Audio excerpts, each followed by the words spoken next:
Então vamos lá, pessoal. Falar um pouco sobre mentira na prática. Então, iniciando aqui, vocês vão observar. Esse cara aí foi ele que matou a esposa. Tá na audiência de custódia. É aquele que dá uma pancada nela no elevador e tal, covarde, né? É esse cara aí. Primeiro indício de nervosismo, os lábios são molhados com a língua por várias vezes. Observa aí. Tudo dentro do conforme, ninguém Percebam que ele, nem nada. com a cabeça, faz positivo ou negativo. Existe uma congruência do que ele fala com o balançar da cabeça, positivamente ou negativamente. Se acidentar, se envolver em um sinistro. Isso, eu bati o carro, porque Na audiência de pela custódia, o juiz quer situação, saber como está a integridade física dele. Não quer saber o que ele fez, se ele é culpado ou inocente, mas ele insiste em falar isso. Nós não vamos tratar do fato, tá? tudo bem, Só da gravidade então disso. eu Só com relação ao sinistro que o senhor se envolveu aqui em São bati Miguel do com Rio. estilhaços no meu antebraço, Tá. no braço, na mão. Mas o senhor está bem? Precisou de atendimento médico? Está tranquilo? Olha lá, molhou de novo os lábios com a língua. Não precisou? Não precisei nada. Observa agora no final, Agora, apesar de tudo que ele vai falar que é inocente, faz sinal negativo com a cabeça e fala que ama meio na dúvida. Estável. Sim, Olha fisicamente, aí. sim, mas ainda fica martelando, né? A mesma imagem, porque eu sou inocente, eu amo muito. Agora nós vamos falar de uma reportagem do Fantástico bem interessante. Sobrancelha levantada, boca aberta, susto. As emoções são as mesmas, quer você seja uma dona de casa, um homem-bomba ou um político. No Brasil ou no Japão, a verdade pode não ser o que você fala. A verdade tá na cara. Um detetive chega dos Olha Estados só, eu Unidos quero com um ressaltar método revolucionário. Ele analisa microexpressões faciais e a mão do presidente dos Estados Unidos na época, Bill Clinton, afirmando com a mão, ele não afirma com a cabeça. tentou negar o caso com a estagiária. Olha lá, para cima e para baixo, sinal de positivo com as mãos, lembra que eu falei? Ele não sincroniza a velocidade da fala com o movimento das mãos. Ele normalmente pisca de 10 a 15 vezes por minuto. Nessa declaração ele piscou mais de 130 vezes. Somália, jogador do Botafogo, foi à TV declarar que tinha sido sequestrado. Uma situação difícil.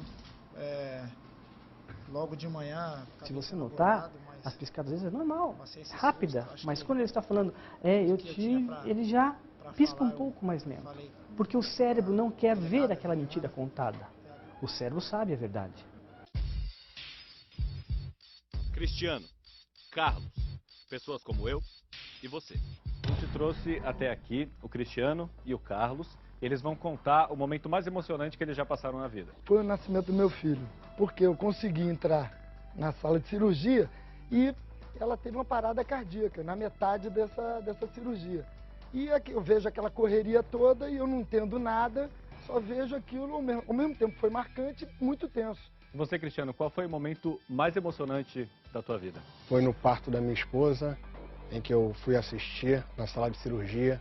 Foi um momento de muita alegria, mas naquele instante também estava ocorrendo um fato até diferente, né? Minha esposa estava tendo uma parada cardíaca, mas eu estava tão anestesiado com aquele momento marcante do meu filho que eu não consegui perceber que ela estava passando por um problema. Mas assim mesmo a situação foi contornada, graças a Deus deu tudo certo. É claro que os dois não viveram a mesma história. Apenas um deles viveu. Agora, a gente pediu que os dois contassem a mesma história para que o Wanderson pudesse detectar qual dos dois está mentindo. Tem alguma microexpressão que a gente consiga detectar?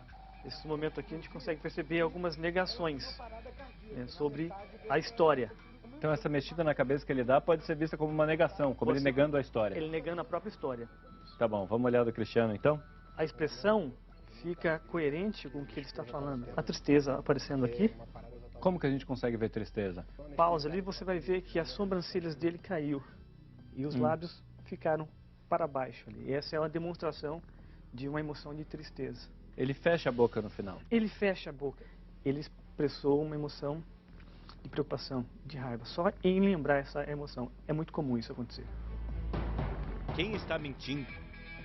Foi o Carlos que fez a mentira. Estava mentindo mesmo. Parece fácil? Eles vão contar outra história e a gente vai ver junto. Quem será que está mentindo? O momento mais difícil da minha vida foi as visitas que eu fiz numa clínica de dependência química, numa pessoa que eu amo muito. Quando o Carlos começa a falar, nitidamente a expressão facial dele parte para tristeza. Foi muito doloroso. O momento mais difícil que eu passei foi tendo que visitar uma pessoa que eu amo muito em uma clínica de dependentes químicos e me trouxe até hoje, me traz lembranças ruins. Aqui ele colocou a mão no olho, para dizer como se ele estivesse chorando e se ele estava muito comovido. Só que os olhos dele estão completamente secos. Muito difícil até de retratar aqueles fatos, mas foi muito ruim. O método foi criado pelo psicólogo americano Paul Ekman. Nos Estados Unidos, é usado até em inquéritos. E chegou à ficção. Na série Lie to Me, uma equipe desvenda crimes analisando expressões faciais. Raiva. Medo. Medo. Tristeza. Tristeza. Também, na realidade, nem todo mundo é ficha limpa. Mas um outro especialista esclarece. Existem várias razões para que uma determinada expressão apareça. Vou citar um exemplo. Você está numa entrevista de emprego, é um emprego muito importante, você quer muito conseguir aquela vaga. Você pode ficar nervoso e você vai apresentar sinais muito semelhantes àqueles que você apresentaria se estivesse mentindo. Seja como for, cuidado com o que você diz. O seu rosto pode estar dizendo o contrário. Olha, vamos ver agora. Pois bem, pessoal, que o Sandro Dott esteve no passar esse vídeo para vocês de 13 minutos. Observe esse cidadão. Ele é um mentiroso contumaz, mas ele se entrega. Só observar aí, tá bom? Vou dar algumas dicas. Olha, ombro, sinal de positivo, negativo. Deu problema na nossa máquina? Daqui a pouquinho entre outras você coisas. confere, então, aqui no nosso programa, né? Já? Então, vamos lá. Mais uma vez, obrigado pela presença. Como é que você está agora, Sandro? Porque é aquela coisa, né? Você está sofrendo duplamente, é isso? Sim, agora eu estou mais tranquilo, né? Tá. Na verdade, porque eu estava sem o doutor Ricardo, o doutor Conrado, para estar me auxiliando. E isso eu vim sofrendo de certa forma, uma opressão. Né? Porque a partir do momento que eu cheguei em casa e disseram para mim assim, olha, não vem para cá, porque você vai ser linchado. Eu falei, não, eu vou para casa, por que eu vou ser linchado? Sim. Eu não tenho motivo nenhum. Não vem, porque vai ser perigoso. Foi logo que circularam aquelas informações que você poderia estar envolvido no crime. Desse momento em diante, só foi o sofrimento, né? Na verdade, estou na casa da minha mãe, ou melhor, estou na casa de uma amiga da minha mãe, junto com minha mãe, e acaba ficando aquele coisa restrita, né? Você não vai numa padaria, eu não vou num açougue. Não Você vou tem medo de sair à rua Não que eu tenha medo, eu saio, eu tenho saído agora com mais frequência, porque depois que eu apareci na televisão, eu pude abrir meu coração. Você acha que aí baixou um pouco essa pressão? As pessoas pararam para pensar, também não é assim. Isso. Na verdade, o que eu estou te contando é logo o que aconteceu em seguida. Eu não saía. Até se eu não fosse uma pessoa forte, eu teria entrado numa depressão. Certo. Porque eu só chorava. E dizia, meu Deus, por que está acontecendo isso comigo, né? A tristeza veio de duas formas. A tristeza pela morte da Bianca e a tristeza de eu ter ficado longe da minha esposa e ter que praticamente me esconder. Quer falar, doutor Ricardo? Eu agradeço mais uma vez, Sônia, pela oportunidade, para que a gente possa, então, trazer aqui os verdadeiros fatos do que tem acontecido, né? É importante que a gente diga tudo aquilo que realmente vem acontecendo e ele só está aqui, Sônia, para poder justamente mostrar que ele é um homem de bem, é um homem que não tem medo absolutamente de nada, ao contrário, né? Ele está dando a sua cara realmente para bater, está enfrentando a imprensa. Enfim, é importante que as pessoas percebam que a conduta adotada por este rapaz é a conduta de uma pessoa que não deve absolutamente nada. Porque, do contrário, certamente não estaria aqui.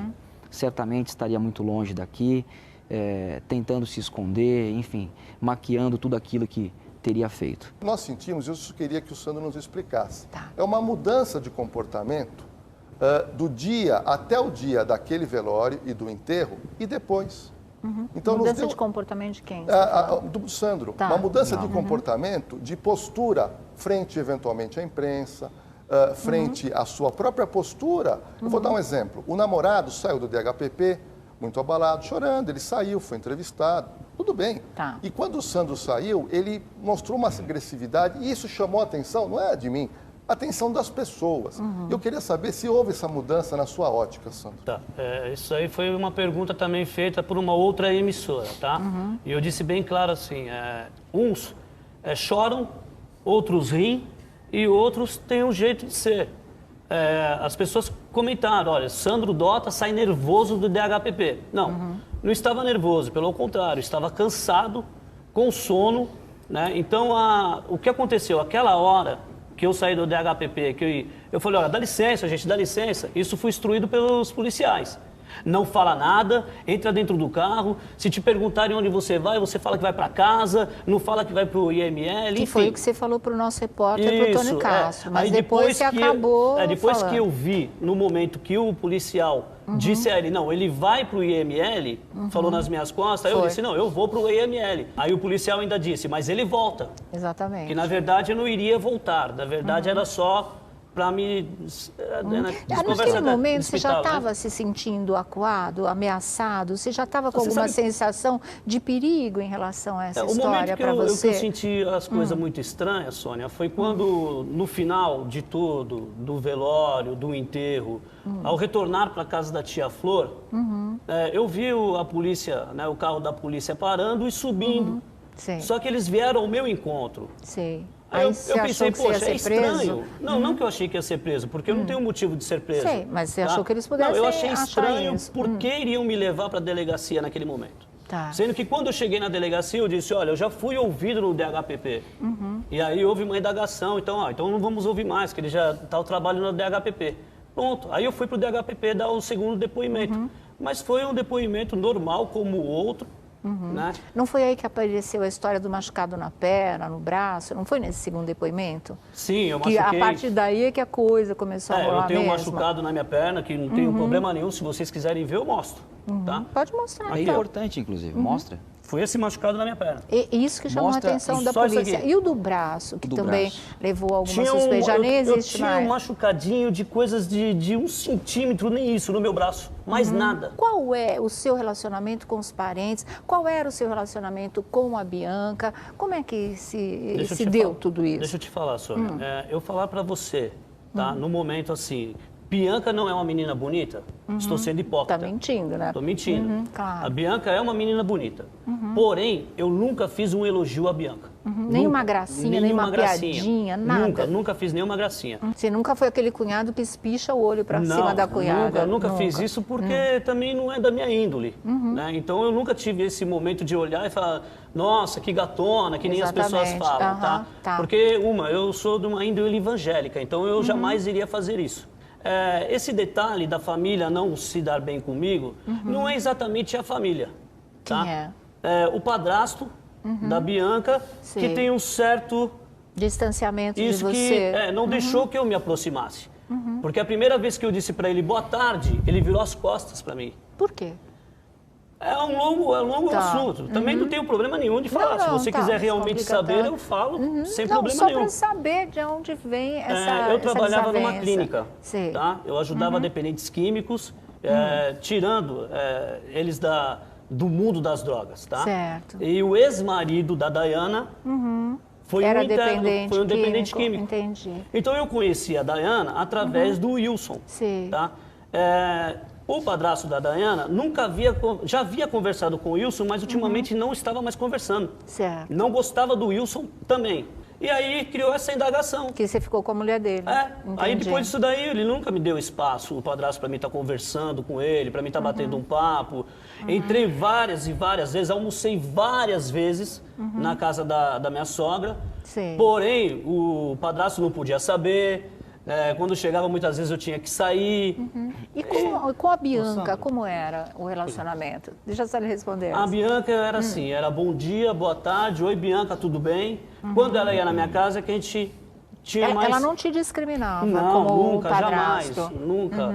A Bianca... Ela te aceitou como marido da irmã dela? Sim, sem dúvida nenhuma. E jamais eu tive uma ligação do meu celular para a Bianca, nunca liguei, nunca bati na porta da casa da minha sogra para falar somente com a Bianca. Todas as vezes que eu falei com a Bianca, eu estava com a minha esposa. Na verdade, o fato dele ser, do Dr. Conde, do Dr. Ricardo, serem hoje meus advogados, é para que eu não venha sofrer mais uma opressão que eu estava sofrendo em alguns DP. Tá? Porque eu me senti mais seguro agora. Porque quando eu cheguei ao DP, eu não tenho vergonha nenhuma de falar sobre o meu passado. Não tenho. Eu não tenho a história de você ter uma ficha policial, eu não tenho que esconder. Há 20 anos atrás, eu fui um usuário de drogas, eu fui um dependente de crack. E, infelizmente, para usar o crack, eu acabei cometendo algum furto. Sei. Fui preso por esse detalhe. Então, o que acontece, doutor? Quando eu chegava na delegacia, ô Sandro, tudo bom? Tudo bem. Senta aí, dá o seu documento para mim.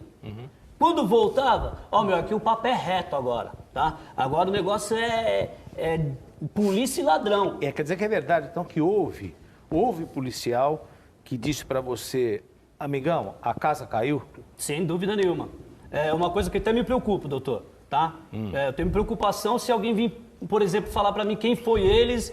E, infelizmente, a gente sabe que nós temos hoje profissionais excelentes, como também temos profissionais que... Houve até quem comentasse que você teria sido pressionado a confessar alguma coisa que você não cometeu, é verdade? Chegaram até a falar assim para mim, olha, se você confessar, eu consigo te dar 12 anos em regime aberto. Uma coisa que não existe, né? 12 anos em regime aberto não existe, né, doutor Ricardo? Exatamente. Então, quer dizer, eu acho assim, é uma coisa que realmente eu me senti coagido. Mas isso depois de tudo que puxaram minha ficha, né? Viram os meus processos e tal. Que é isso que você está falando, que não esconde. E aí o que aconteceu, doutor? Depois que entram os advogados, acabou. Até policiais que iam na minha casa, na minha porta, que não, você vai, você vai, você vai. Quer dizer, você tem que ir comigo. Eu não sabia para onde eu ia, não sabia o que eu ia fazer, sumiu. Ninguém mais foi à minha casa. Então hoje eu me sinto mais seguro. Tá? Em relação à opinião pública também? Sim. Que eu acho que desde que você começou a falar, as pessoas pararam para te ouvir, né, Sandro? Inclusive, eu até pergunto às vezes para a pessoa. Você tem ouvido o caso de Bianca? Sim, tenho ouvido. O que você acha? Né? Tem pessoas que falam, não, a princípio eu até achei que era você. Mas depois que você foi lá, deu a sua cara a tapa, eu vi que realmente as coisas estão mudando. Sônia, se me permite, eu queria só fazer um comentário, um complemento. Eu vinha para cá conversando com o Sandro e trata-se de um assunto que ele ainda não havia me falado. Eu falei, puxa vida, esse assunto é importante. Ele me relatava no caminho que as roupas, as vestes que ele utilizou no dia do acontecimento, encontra-se até hoje lá na casa em que ele morava junto com a esposa, a qual ele não retornou mais, inclusive à disposição da polícia. Total. Ele não lavou essas vestes e não as inutilizou. Tanto as vestes quanto eventual material biológico, o que for necessário, ele vai disponibilizar para a polícia. Inclusive, é prova de que ele não tem absolutamente nada a esconder. É um assunto até importante. Minha esposa, né? Até minha esposa falou para o investigador no dia, ela falou, olha, a calça dele está aqui, a camiseta dele está aqui, que ele trocou, vocês podem levar, se vocês quiserem. Você já falou, eles não levaram. E você confirma que se precisar, você fornece material para fazer uma comparação de DNA? Sem dúvida nenhuma. A qualquer momento, a qualquer hora, que eles citarem um advogado, eu estou lá à disposição. Mais do que ninguém, eu sou o mais interessado nisso. Ô, Sandro, me fala uma coisa, uma informação também que a gente teve, que também chamou a atenção, e todo mundo ficava falando, nossa, será que foi ele mesmo? Será que foi ele mesmo? É que você tinha a chave da casa, você ficou com a chave da casa da Bianca durante uns dias. O que é de verdade nisso? Tá, deixa eu te falar. Quando perguntaram para mim, você tem a chave da casa? Não. Eu não tenho a chave da casa. E quando você tem a chave da casa, você tem a chave dos portões, a chave da porta da casa, enfim, você tem a chave da casa. Não, o que aconteceu foi o seguinte, a máquina de lavar roupa de casa quebrou. E como eram muitas roupas para lavar, que nós temos 2 crianças, então vamos lavar na sogra. Havia uma chave do portão de cima, a única chave, que se encontrava com a avó Marina, que é a avó da Dayana. E a Marta, ligando para ela, disse, olha, pega a chave da avó, lava a roupa, tá? E depois você entrega. Foi o que aconteceu. Tem muitas pessoas, Sônia, que não falam a verdade. Tá? Falam que Bianca queria mudar. Né? Que ela não gostava de lá e que já estaria até para mudar para um apartamento, né, em Santo André, São Caetano. Então, a verdade é mais ou menos isso. Ela não gostava do local porque ela achava que o local era um local muito humilde. Né? Então, ela queria mudar.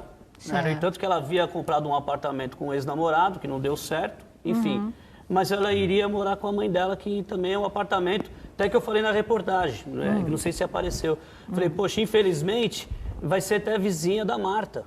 Né? Porque o apartamento, não sei nem se a Marta vai para lá, porque eu acho que eu não conseguiria ir. A Marta é a mãe da Bianca, certo. Mas enfim, a verdade é essa, é porque ela não gostava do local, porque ela achava que o local era muito humilde.